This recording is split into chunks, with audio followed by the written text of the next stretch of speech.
Good morning.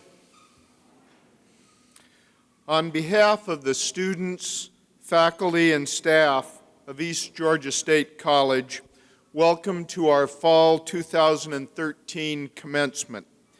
The ceremony is being recorded so each graduate will be able to share it with family and friends. As we recognize these achievements in higher education today, we will do well to recall the words of Nelson Mandela: "Education is the most powerful weapon which you can use to change the world." Please join me as we observe 15 seconds of silence as a statement of this college's respect for the life and contributions of Nelson Mandela.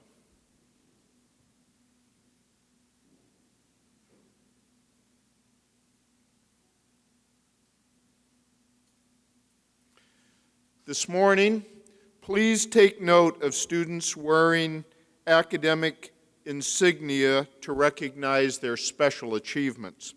Gold tassels adorn the mortarboards of our cum laude, magna cum laude, and summa cum laude honor students.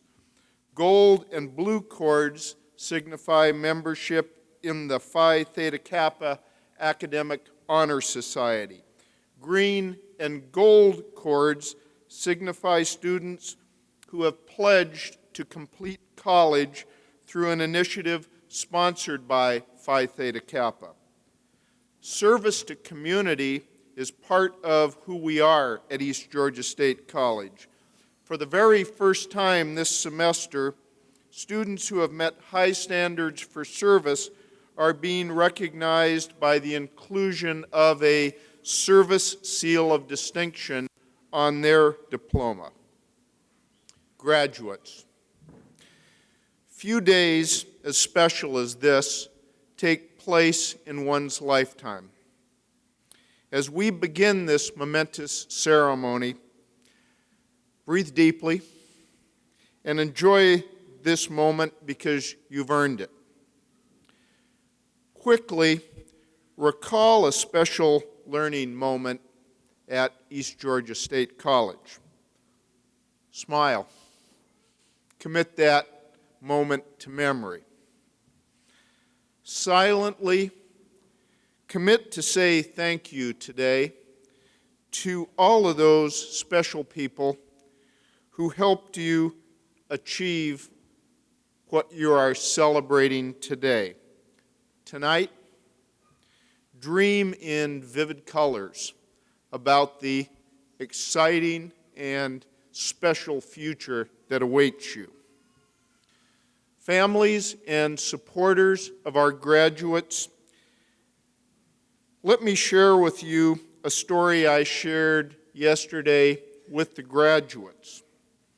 Earlier this week, I got an email message from a young man I met several years ago.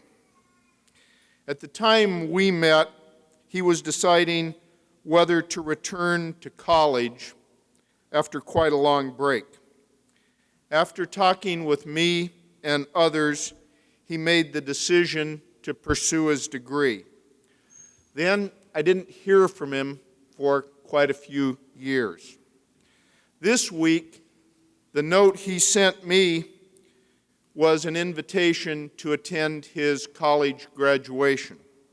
I was struck by the note. He first said, "Thanks." After that, he wrote, "I have not contacted you in reference to my progress because I believe that the only acceptable progress and fulfillment of your recommendation is the completion of the degree requirements." This really thoughtful comment by this young man made me think about the most important thing I can say to all of the family members and supporters this morning after congratulations. All of these graduates you are here to support today have done what that young man described in this letter. They made a commitment to you, and they made a commitment to themselves to complete college. and they carried through on that promise. This accomplishment is far from ordinary. In fact, it is extraordinary. In the United States today, less than 35% of young people are completing college degrees. As you participate in this ceremony, you deserve to take great pride in the accomplishments of these students as they enter the Academy of Scholars. At the practice yesterday, I also discussed with the graduates the fact that today's ceremony is an initiation to the Worldwide Academy of Scholars. It is a solemn occasion, and it's worthy of decorum and order. This initiation has a lot of long-standing traditions. There's robes, funny hats with tassels, heavy medallions, a gonfalon, and a mace. These traditions are observed by all present here today to demonstrate the respect that we have for the accomplishments of these graduates. They're consistent across the world.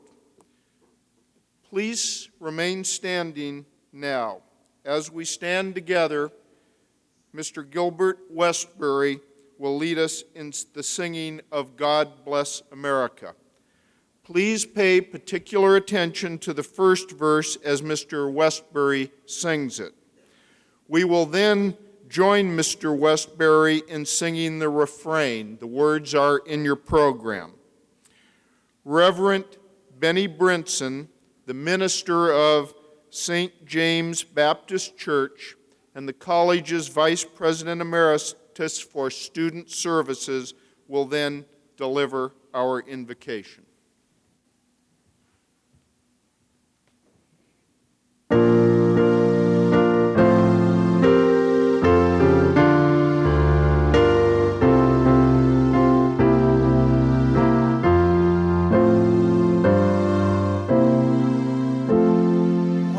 The storm clouds gather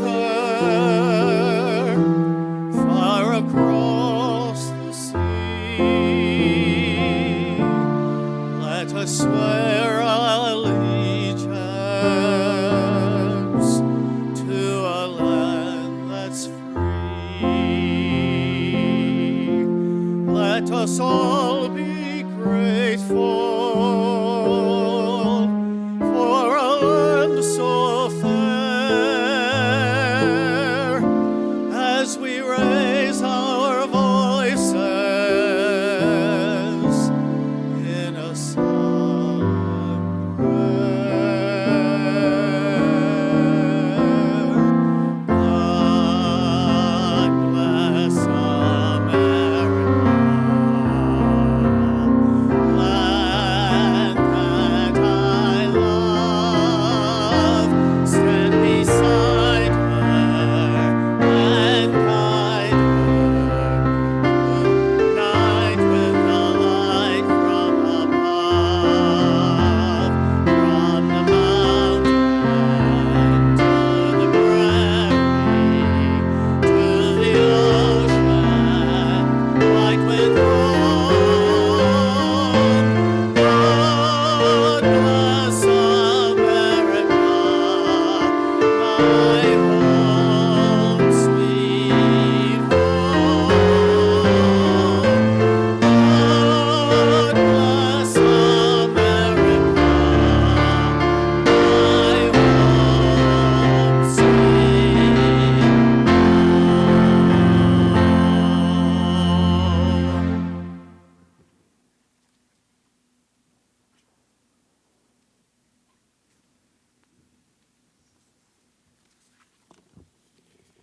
home. Let us pray. God of the ages, the master of this and worlds beyond, we pause now and bow our heads with humble hearts to raise praises to you for your divine mercy. We know that we are blessed beyond measure because we can once again gaze upon a new day in this land of promises. And so we say thank you for this hour of celebration, marking a new beginning in the lives of these young minds that are so honored here this morning. We ask that these proceedings be counted as a measure of seeds of service to be planted, to spring up anew in the morning light of hope for a brighter day tomorrow.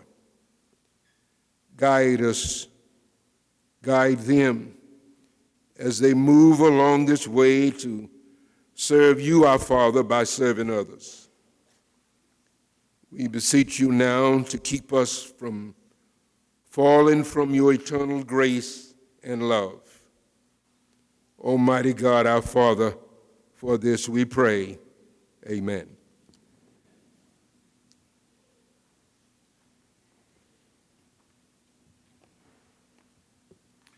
Please be seated.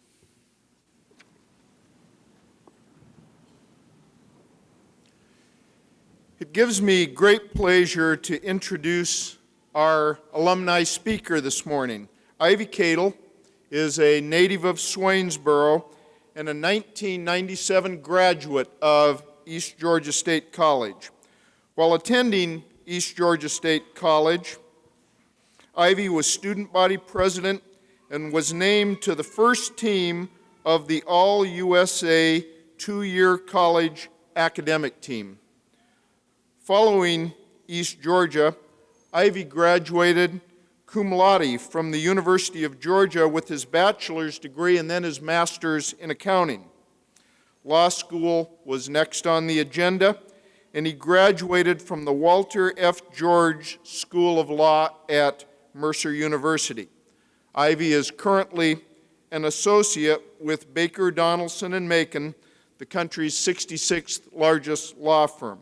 He is in addition an adjunct professor of law at his alma mater, where he teaches accounting for lawyers. Ivy is the son of Jerry and Paula Cadle of Swainsboro, who have joined us today. Jerry and Paula, will you stand and be recognized?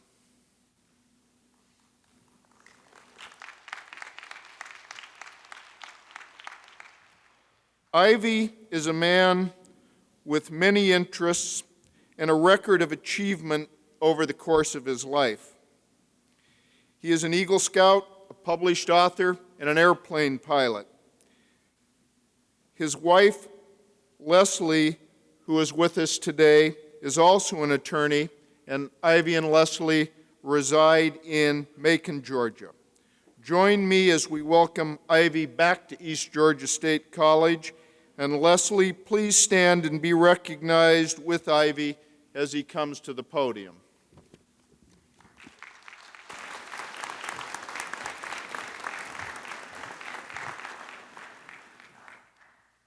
Good morning, graduates. Preparing to talk with you reminded me of a great time in my life. My journey at East Georgia began in 1995, just 18 short years ago. I truly got my start here at East Georgia College, and as I've returned, it is amazing how much has changed.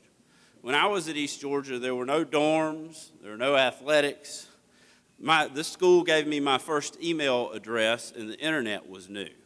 Tiger Woods just won his first Masters, and a gallon of gas cost $1.22. While much has changed, much has remained the same. And East Georgia was and still is, I believe, about two key points. And those two key points are people and skills. While my time at East Georgia was punctuated by many people and many skills, there are 6 key skills that I would like to discuss today. And though I may not have foreseen it, as I sat in your seat, these are skills that I continue to use every day in my life. And I can connect events in my life that were initiated by people and skills that I encountered right here at this institution of higher learning. And as we talk today, I would encourage you to think about your time here and to begin to look for connections between the people and the skills that I am also sure you have developed. Now, on to the 6 key skills. Skill number 1, writing. Professor Jean Bridges terrified me. I was absolutely certain, for some reason, that she was out to get me. Little did I know she was pushing me to master a skill that I would need every day, the written word. I now, as a lawyer, spend my day, nearly all day, every day, writing. I write lawsuits, I write nice letters, and as many lawyers do, I write some not so nice letters. What I write will affect someone in a real way, and I'm very thankful that she taught me this skill. Writing is one of the most important skills you can learn. People make their first impression of me every day with a letter, an email, or a court filing, and I do the same of them. Skill number 2, persistence. Keep showing up. Dr. Durden tried to teach me history. I didn't think I was doing a very good job learning history, but I kept showing up and trying to learn all the details. Dr. Bolton taught me calculus, and I, again, can't say that I was the best calculus student there ever was either. But I made it through that class by continuously showing up and giving it my best. I'm very, very thankful to this day for my B in calculus. As a young lawyer, there are still times of doubts and instances when I know I just don't have a great case or the judge is not on my side. I found that persistence, continuing to show up and do my best, enabled me to succeed when I least expected it. Skill number 3, going the extra mile. As you heard, I was the student government president here, and as such, Reverend Brinson was my advisor as the vice president of student affairs. And there were many things that Reverend Brinson and I would discuss in his office that I didn't quite understand why I had to do.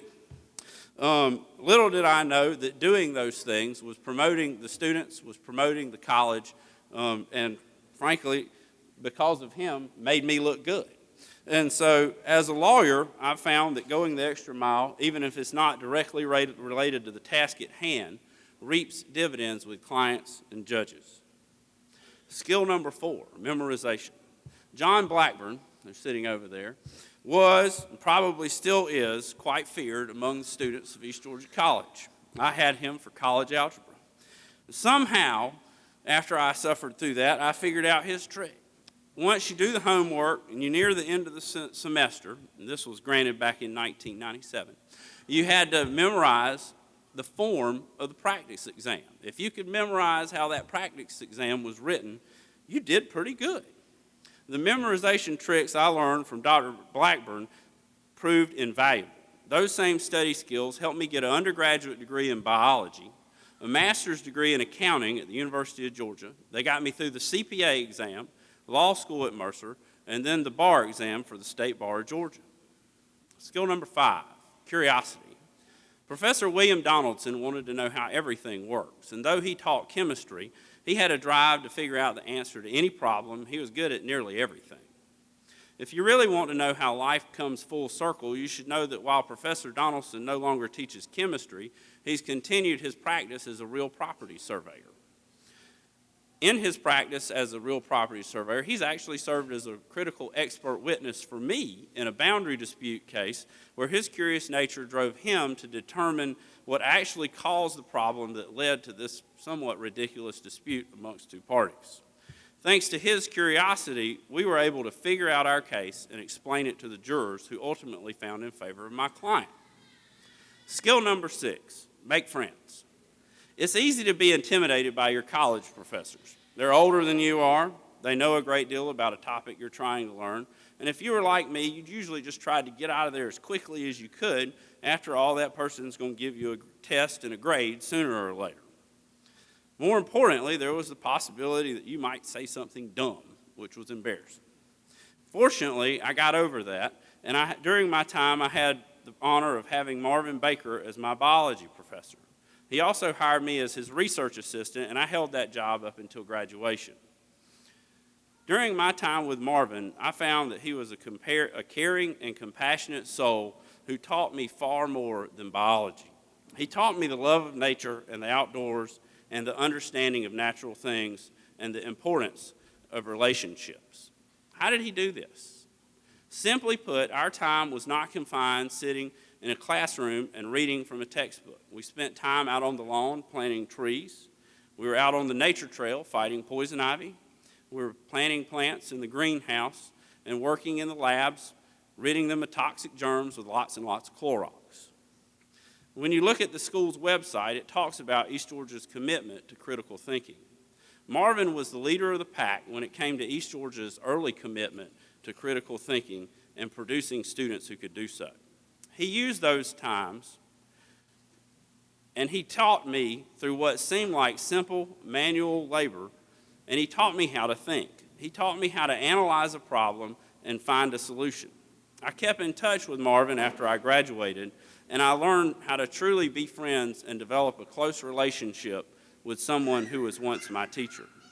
I will give you a single example. Little did I know that this life lesson would allow me to later befriend my law professors and would ultimately lead to my appointment to teach as an adjunct professor of law at Mercer University, where I teach accounting to lawyers. As a former biology student here at East Georgia, I can't say I ever saw that coming. As a practicing attorney, I encounter authority figures every day. I work with lawyers who are senior to me, I argue before trial and appellate judges, and I work with clients who I serve. It is richly rewarding to be comfortable with all of them and to be able to enjoy their company both in and out of a work setting. In closing, it is my sincere hope that I hope you had a similar experience during your time here, and you will look back fondly on the important skills and the people who enriched your life here at East Georgia. This is truly a place for great beginnings, and I wish you the best as you engage in your next endeavor, wherever your life may take you.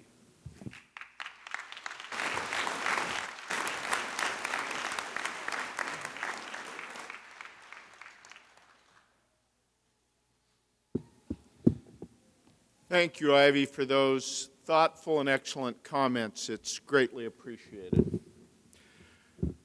This is going to be a very difficult group of students to say goodbye to. They're simply remarkable and amazing students. And today, representing these students is Ben Mims, Student Government Association Senator and 4.0 student. Ben will now come to the podium to deliver remarks on behalf of our truly remarkable East Georgia State College students.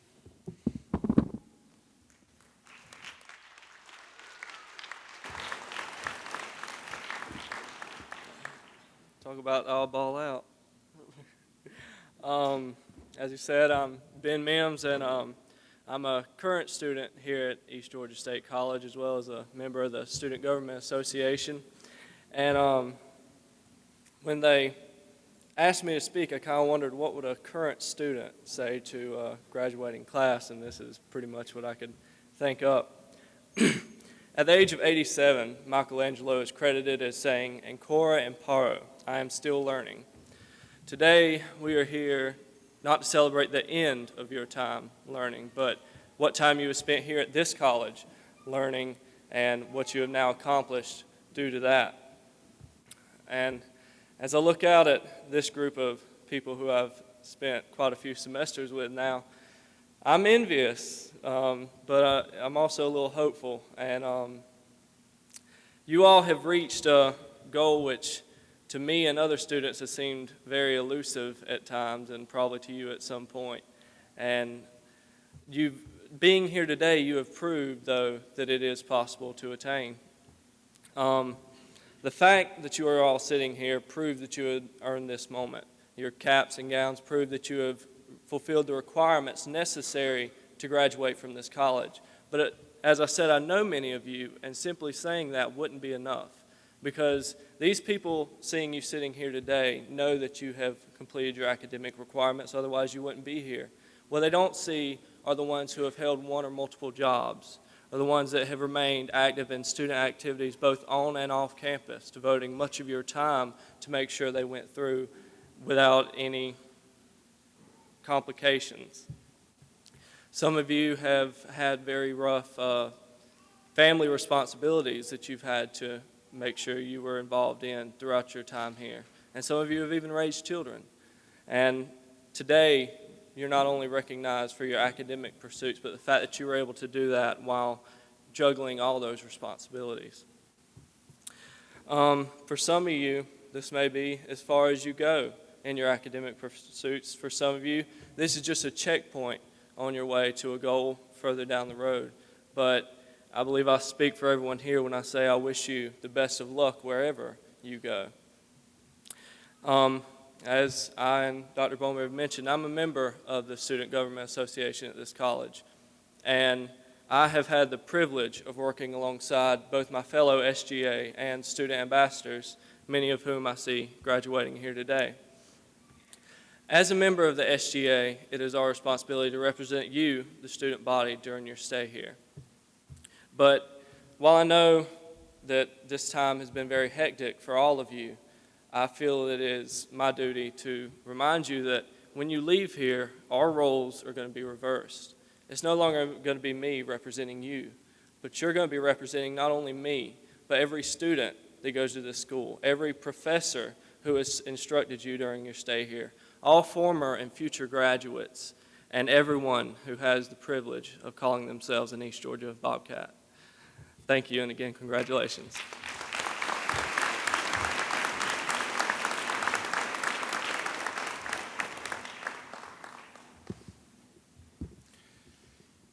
If you ever doubted for a moment that higher education is changing dramatically, I think most of you probably noticed that Ben had his notes on his iPad in front of him, and I've got mine in a cardboard box. So, East Georgia State College is deeply honored today to have Associate Professor of English, Dr. Alan Brazier, as our commencement speaker. Dr. Brazier is a Southern native. He graduated from Shelby County High School in Alabama. He went on to earn his BA degree in English from the University of Montevallo and his Master's of Arts degree and PhD in colonial and 19th century American literature from the University of South Carolina. Dr. Brazier joined the East Georgia State College family 16 years ago. Since then, he has been deeply involved in every aspect of this college's life. Anytime I walk around campus, and I do that a lot, I'm likely to see Alan teaching in some way. On one day, I might encounter him in a conversation with a group of students about his class. On another day, I'm likely to see him playing music with a group of students. On the next occasion, I'll probably encounter him engaging in a game of disc golf with a group of students. The list goes on. Always, he's engaging the students in a thoughtful way. He has worked with more than half a dozen student organizations, founding 3 of them: Music Makers Anonymous, the Disc Golf Club, and the Book Club. He was the faculty co-advisor for Wiregrass, the college's literary magazine, for many years. He took on responsibility for the annual Emily Pastana Poetry Contest. He advised the college's African American Union and was honored by the students when he was named as an honorary member. The college knows Dr. Brazier as a dedicated and talented teacher. These teaching skills were recognized by the Board of Regents, Teaching Excellence and Scholarship of Teaching and Learning Award, That's the top award in the university system of Georgia for teaching. Dr. Brazier later participated in the Georgia Governor's Teaching Fellows Program. Teaching is the mission of this college, and our faculty does it very, very well. To further enhance this excellence, the college this year established its first Center for Teaching and Learning. I hope that the significance will not be lost on any of you when I tell you that Dr. Brazier was chosen as its inaugural director. As demonstrated by the service seals of excellence that we're awarding today, service to the community is part of who we are at East Georgia State College, and Dr. Brazier models this every day as well. He's very actively involved in the Swainsboro community, serving on the board of the Emmanuel Arts Council. He's a charter member of the Emmanuel Artists Guild, and he co-organizes the Main Street Jam and performs regularly at the Emmanuel Opry and Rock and Roll Review. He's an accomplished physical artist and a poet as well. His ceramics and drawings have been shown in Artist Guild exhibits across the region. His East Georgia State College coffee mugs are a treasured gift by visitors to campus, and he's published poems in the Southern Poetry Review and the Nantahala Review. It's an honor to have Dr. Brazier represent his East Georgia State College faculty colleagues today. Dr. Brazier and his colleagues and their collective expertise and devotion to student learning make this college great. It's also a pleasure and an honor that Dr. Brazier is joined by his wife, Jackie, today. Most of you know Jackie. She's worked as a journalist at the Forest Blade and at WXRS Radio in Swainsboro. Most unfortunately, the Brazier family cats, Viking, Nemo, and Sox, had other commitments today and are represented today by Jackie Brazier in absentia. Please join me in welcoming Dr. Alan Brazier and his wife, Jackie. Jackie, please stand and be recognized along with Alan as he comes to the podium.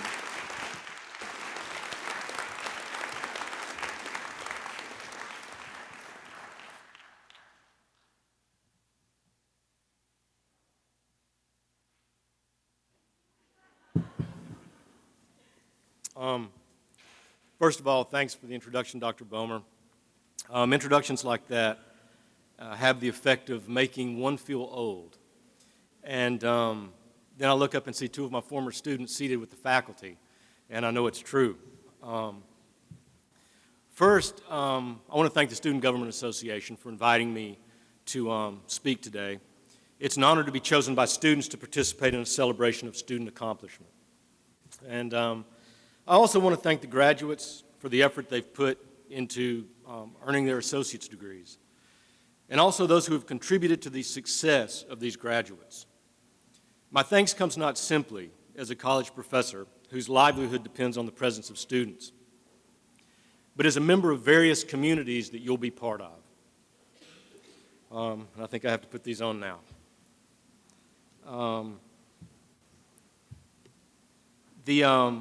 I hope that you'll see this degree is more than an individual accomplishment, a step simply towards your future profession.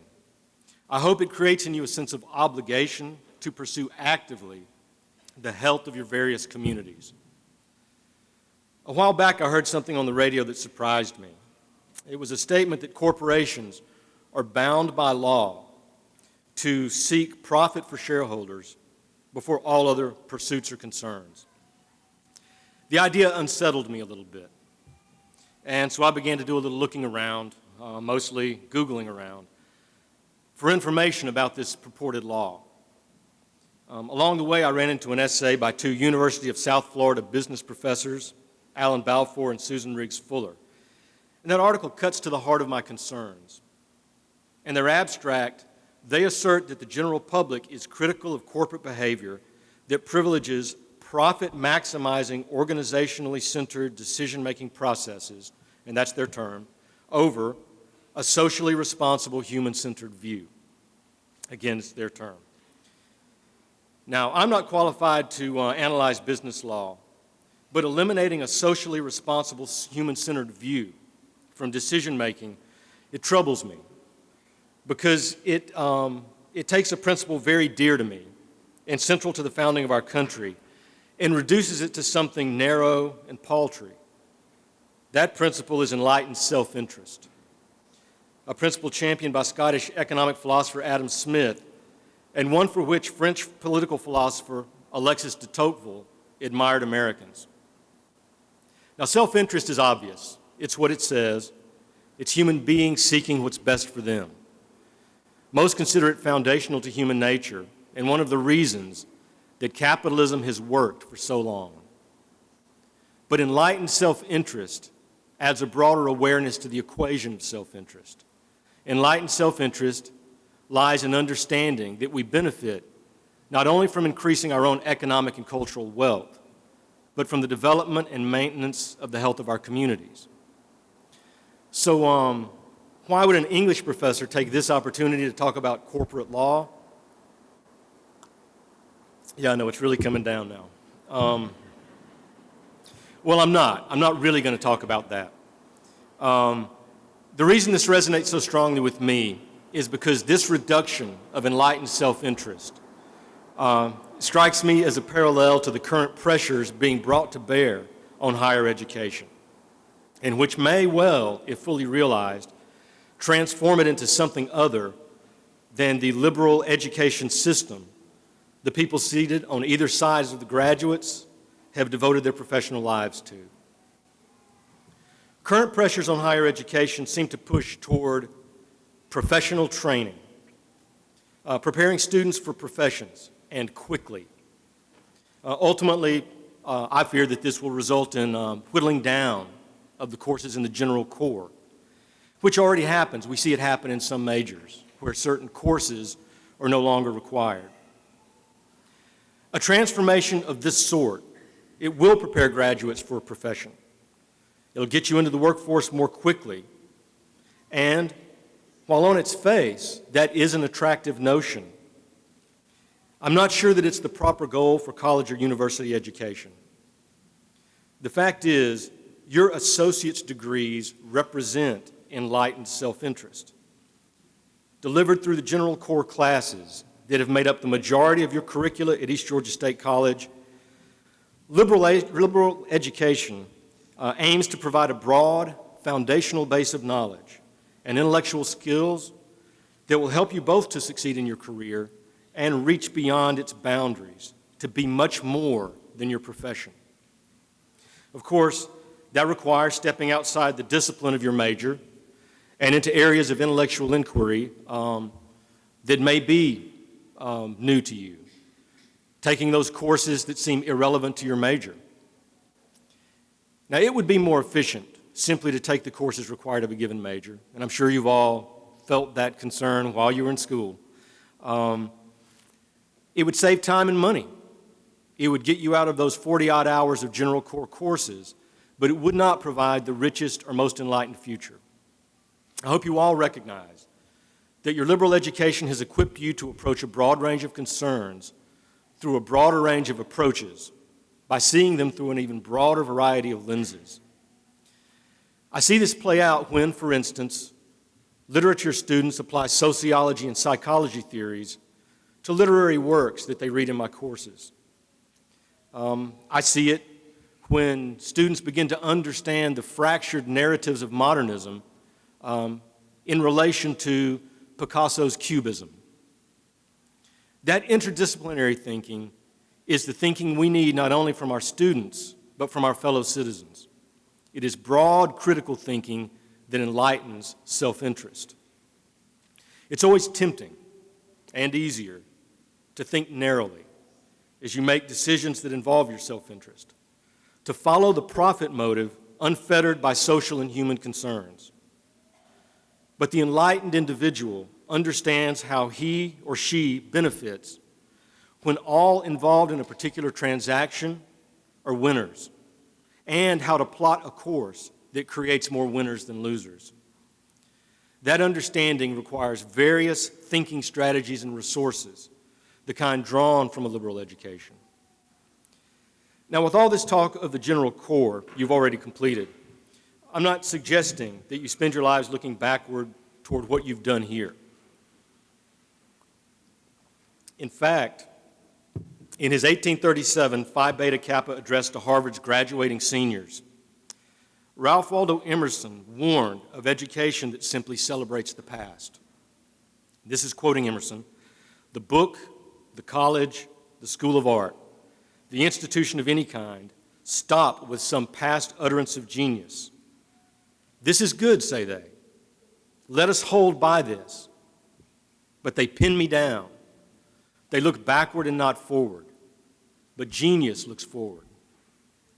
Likewise, in J.D. Salinger's Franny and Zooey, a book near and dear to my heart, some students have had to suffer through that this semester,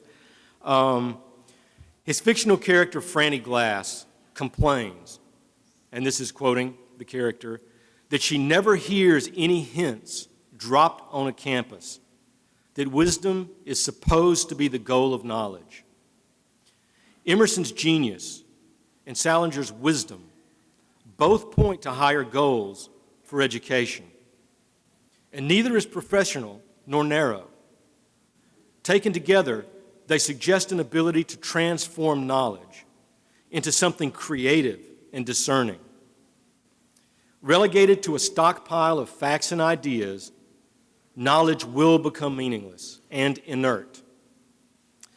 But knowledge has kinetic potential. Used, it becomes dynamic and it gains momentum. It can drive you forward, enlightening the choices you make in all areas of your lives. So as you move forward, allow this broad base of knowledge and skills to be foundational to your progressive present. Live your lives cumulatively, growing in breadth as well as depth, recognizing that you are more than your profession and more than an individual, that your community's health is crucial to your own. In a sense, you could think of yourself as a public corporation with the people who've contributed to your progress as your stockholders. The profit motive alone would lead you to material success. But to forget the socially responsible, human-centered view is to neglect the investment we, your community, have made in you. Because unlike most corporate investors, our investment is in your development as human beings and fellow citizens, not simply in your profitability. So as you pursue your educational and professional goals, don't be made narrow for lack of deliberative thinking. You leave here with the tools. Choose to live enlightened lives. And when you have the time and the inclination, come back and visit. You'll always be welcome. Thanks.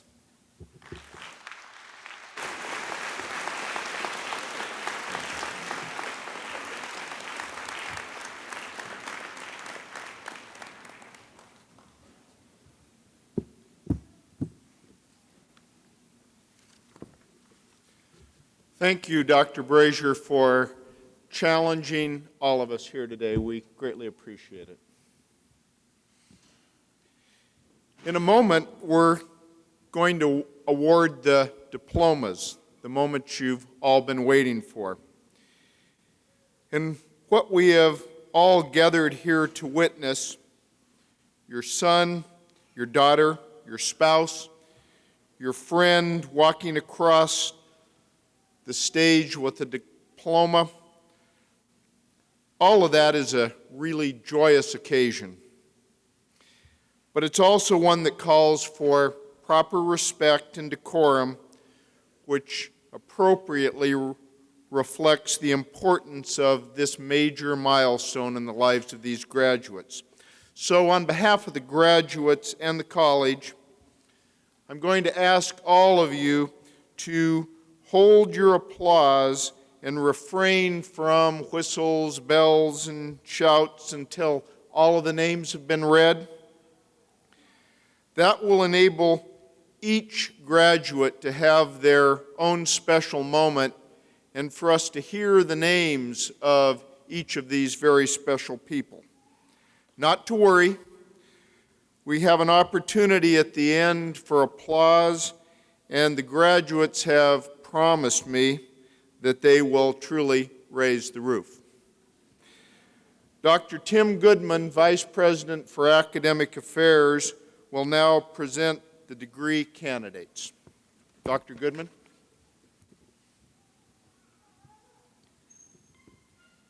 Will the candidates for the degrees of Associate in Arts please rise?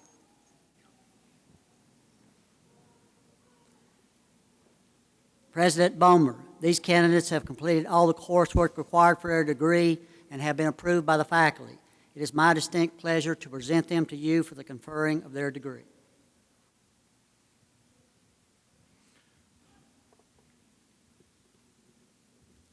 By the authority vested in me by the Chancellor and the Board of Regents of the University System of Georgia, I confer upon you the associate degree with all the rights, privileges, and responsibilities appertaining thereunto.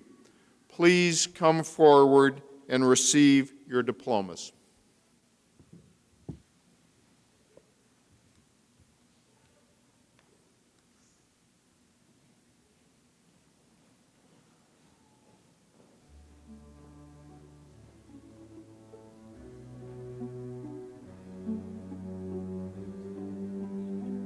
Brittany Marissa Allen.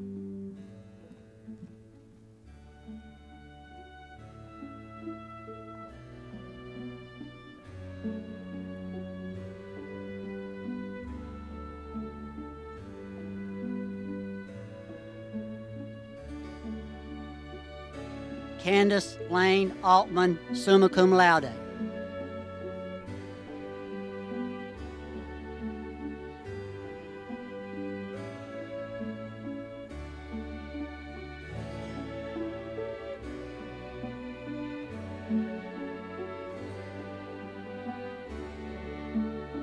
Jamila Chantel Baker.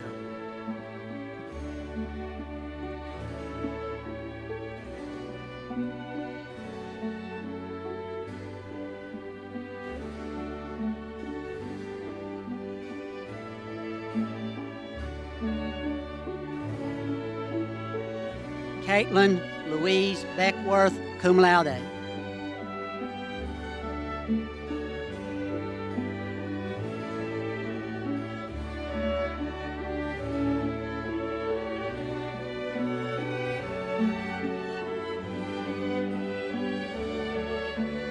Betsy Blanche, cum laude.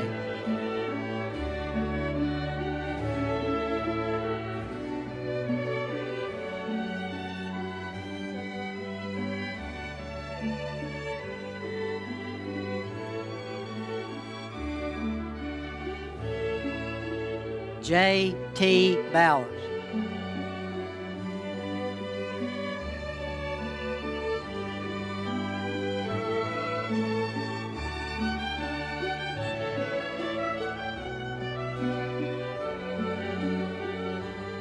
Lauren Bragg, Service Seal of Distinction recipient.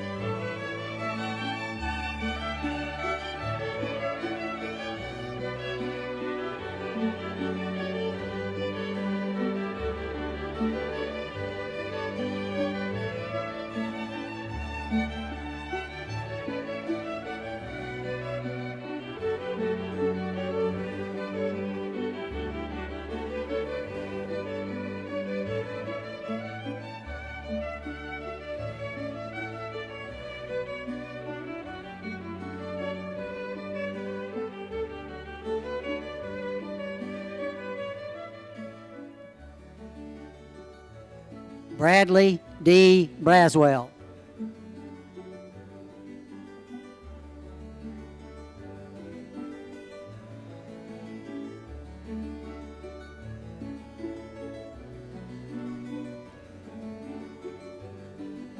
Betty Brooks, cum laude.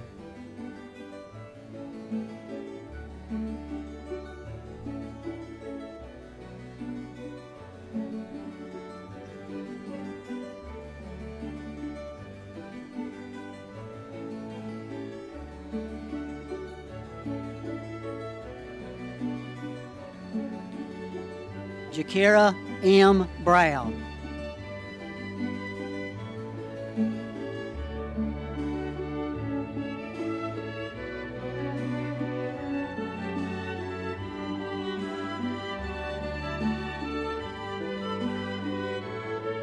Jennifer Lynn Brown.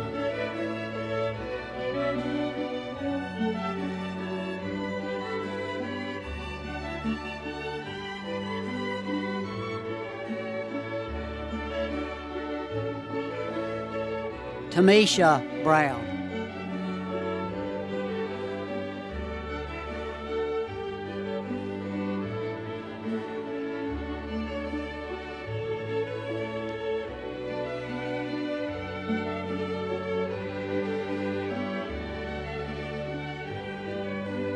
Nacharvius Bird.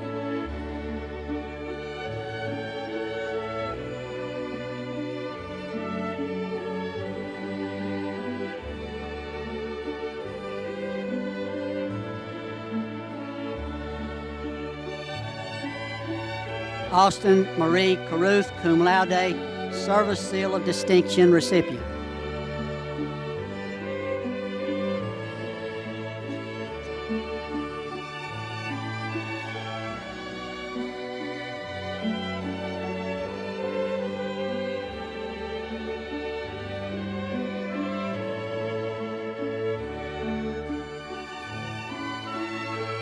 Haley B. Chester, cum laude, Service Seal of Distinction recipient.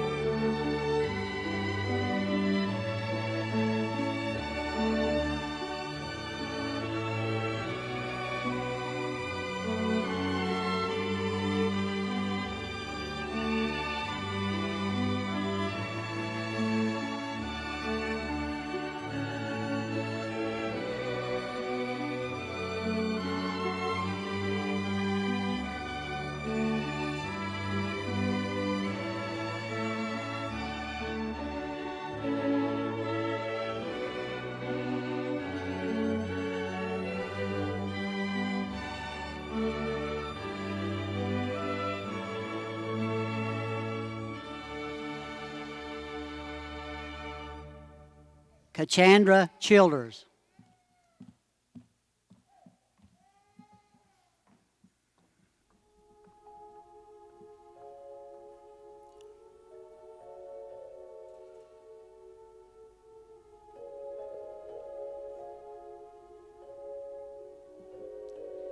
Kelly S. Clark.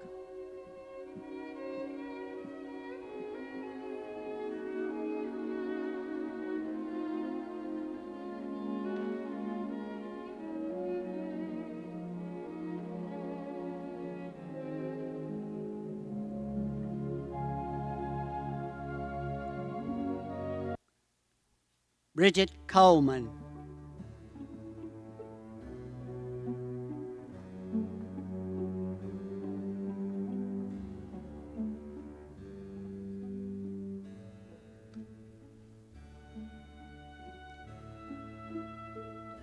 Caitlin Jane Collier.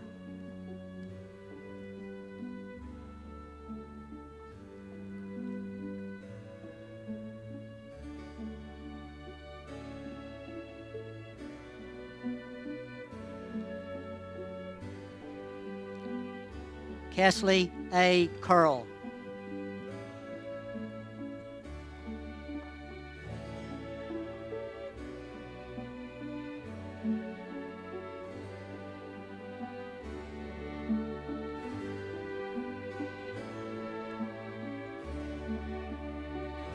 Mariah Eden Dees, cum laude.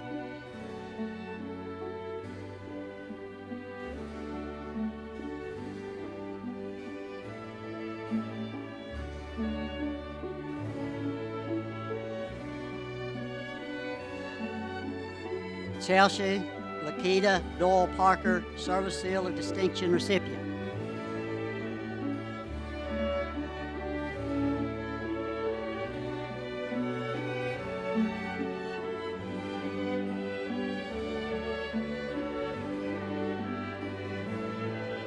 Elizabeth Brianna Frazier.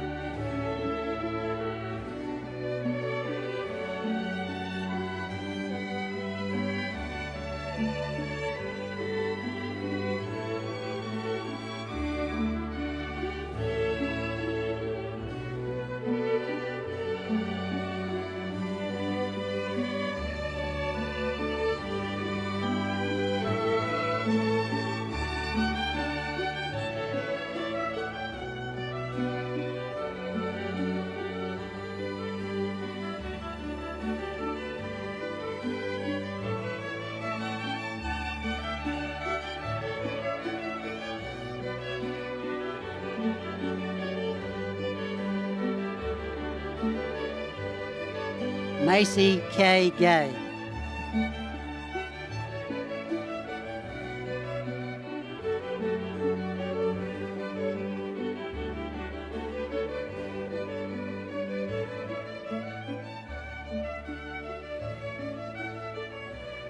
Jennifer Lenora Gibson.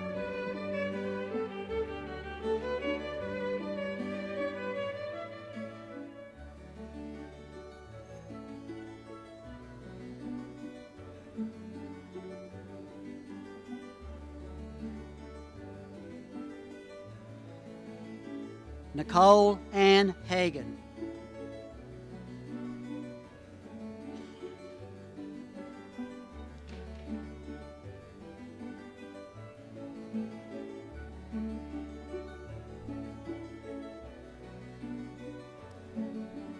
Tiffany S. Henley.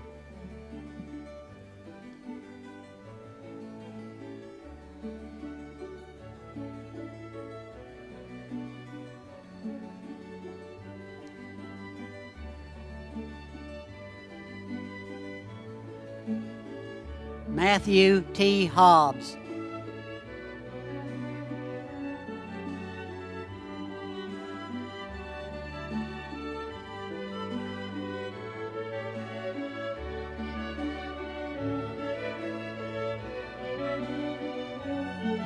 Travia Nicole Hopkins.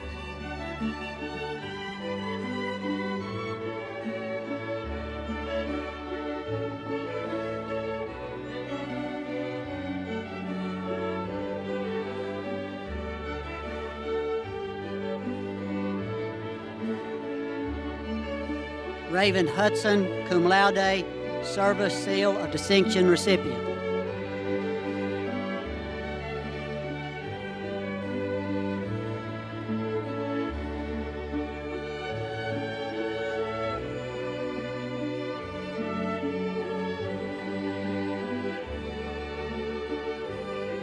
Kimberly Von Shea Huff.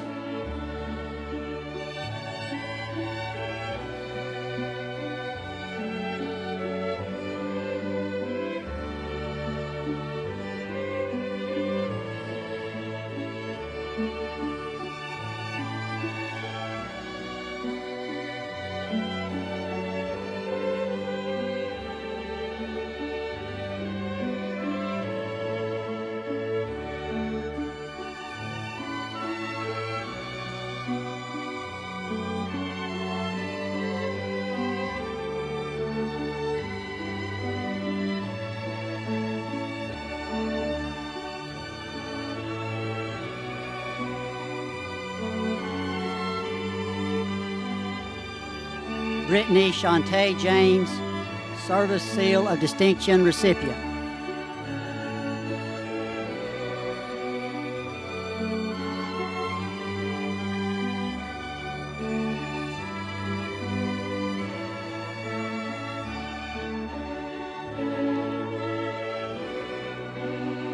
Jessica Jennings.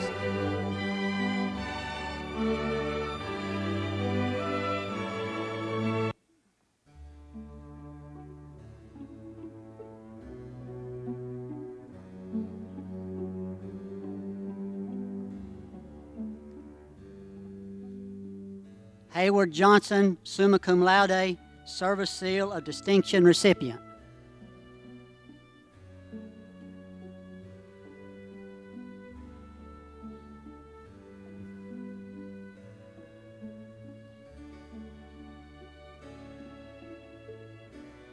Marque Johnson.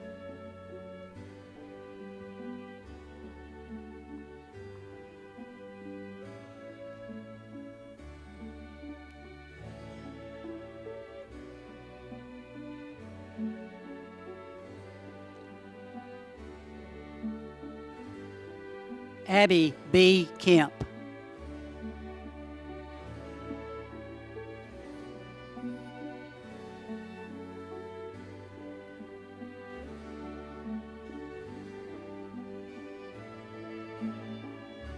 Scarlett Livingston.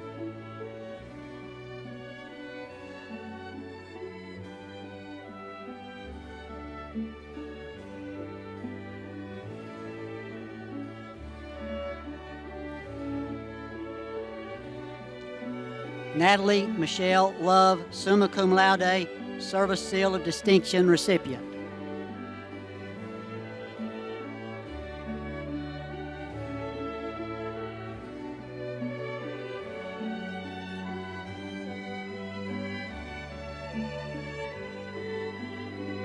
Shantika Mack.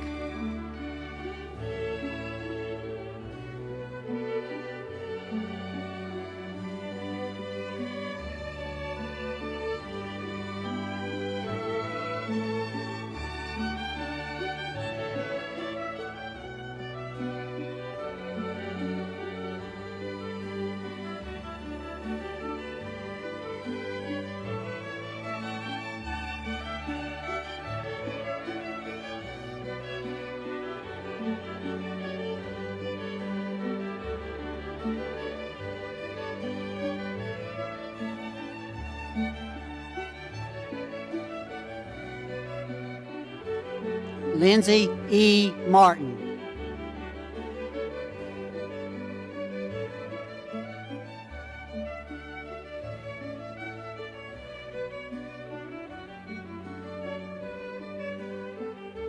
Damon McBean.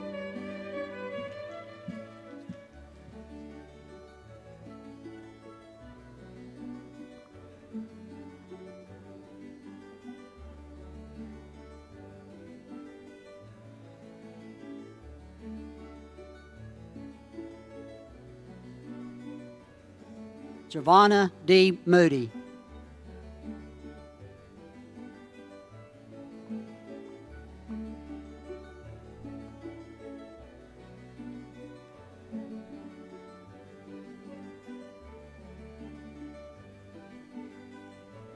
Christopher J. L. Moore.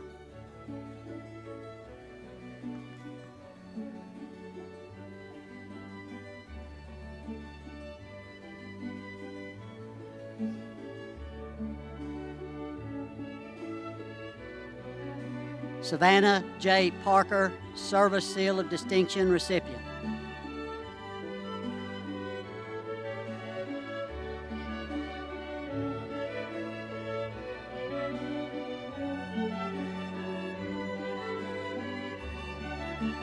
Gina Patterson.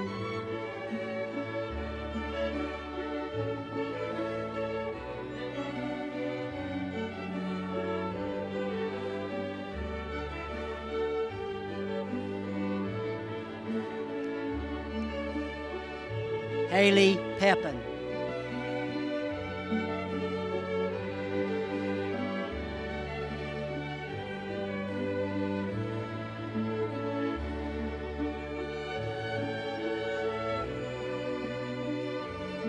Rebecca I. Phillips.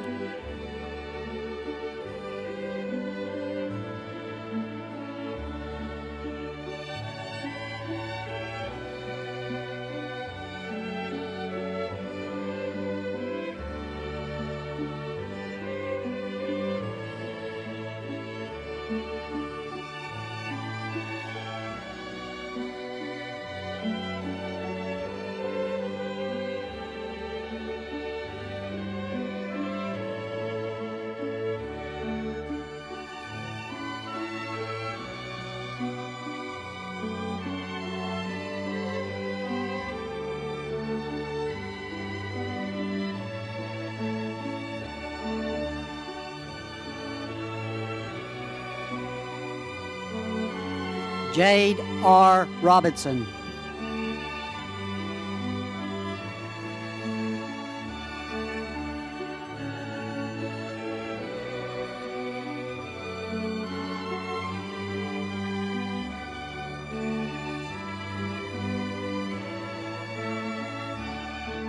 Julie V. Scott, summa cum laude, Service Seal of Distinction recipient.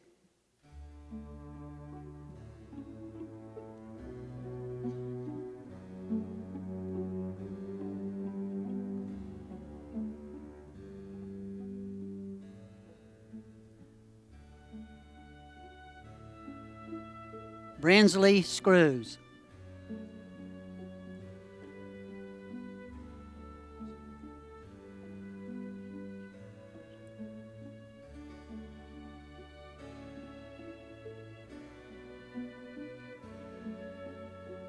Marlisha Charvette Shivers.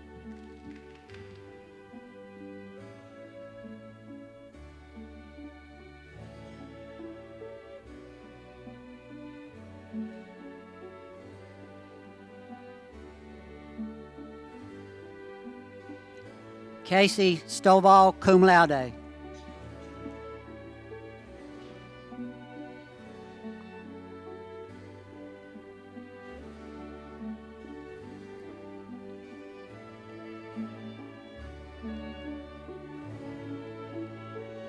Taquoia A. Tan.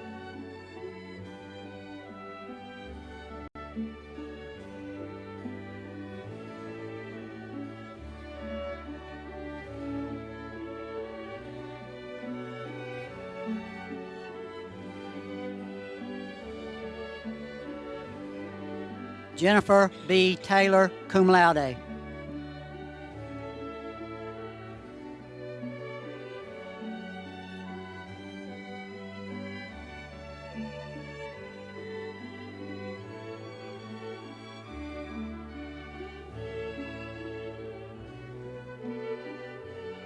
Allie V. Thacker, cum laude.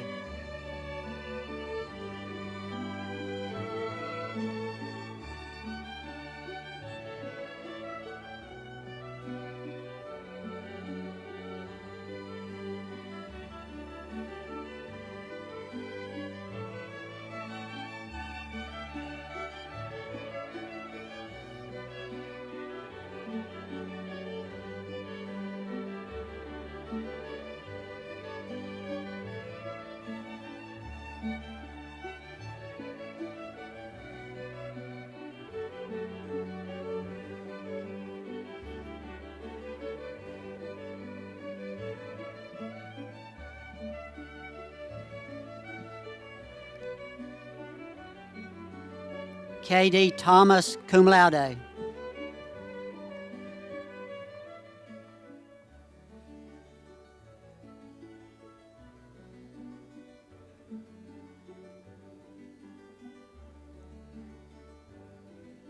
Benita Thornton.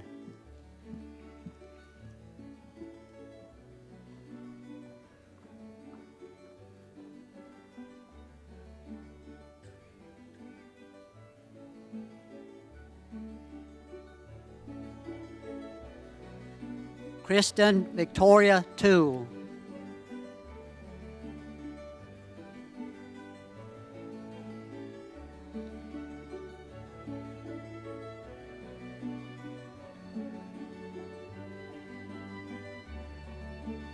Heather Ray Waits.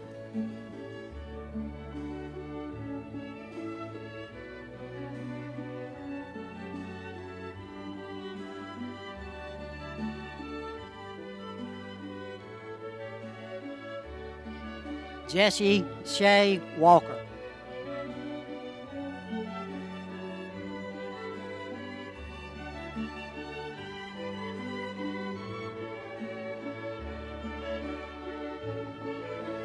Thomas A. Waters, summa cum laude.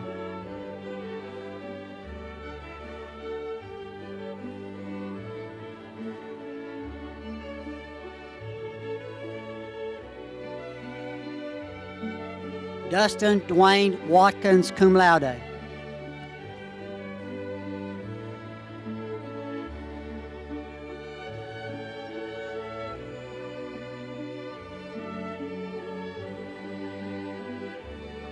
Entree Tremaine Wright.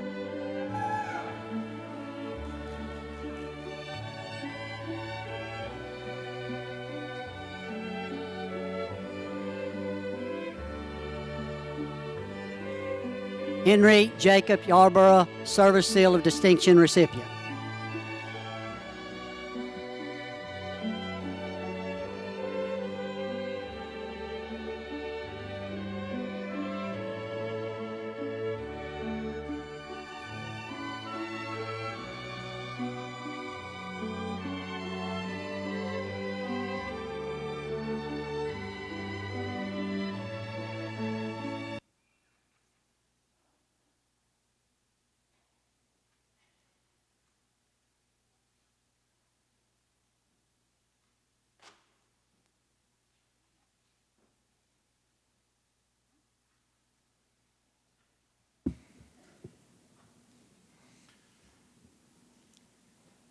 It is a long-standing tradition that after receiving a post-secondary degree, the cap tassel is shifted from the right to the left side of the cap.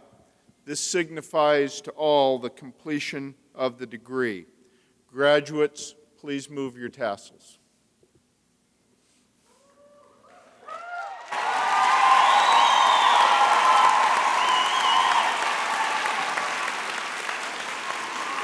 Ladies and gentlemen, family and friends, I present to you the Fall 2013 graduating class of East Georgia State College. Graduates, families, and supporters, let's raise the roof.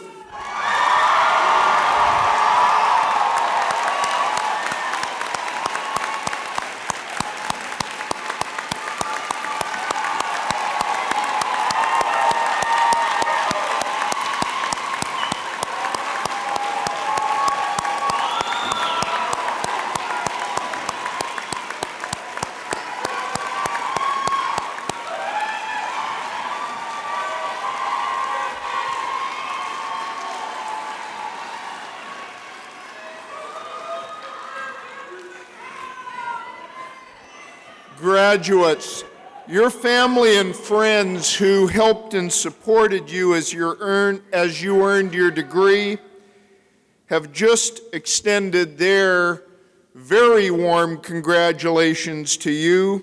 It's fitting that you now recognize them for the support they've given you. Let's give them a hand.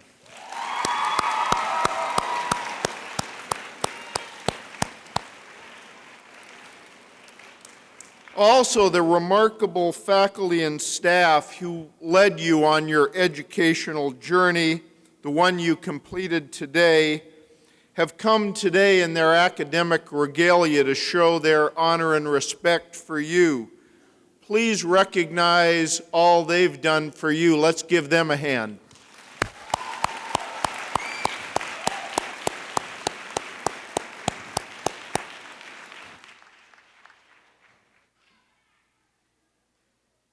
Following the singing of our alma mater and the recessional by faculty, staff, and students, the faculty and staff will form a corridor outside the entrance to the building. Graduates, families, and supporters, please walk through the corridor and follow the graduates across the street to the Student Center for our reception. Graduates, in words that are not my own, do all the good that you can, by all the means that you can, in all the ways that you can, in all the places you can, at all the times that you can, to all the people you can, as long as ever you can. Will the graduates rise and join us? I guess you've already risen. As Mr. Westbury leads us in the singing of the alma mater. Everyone, the words are in the very back part of your program.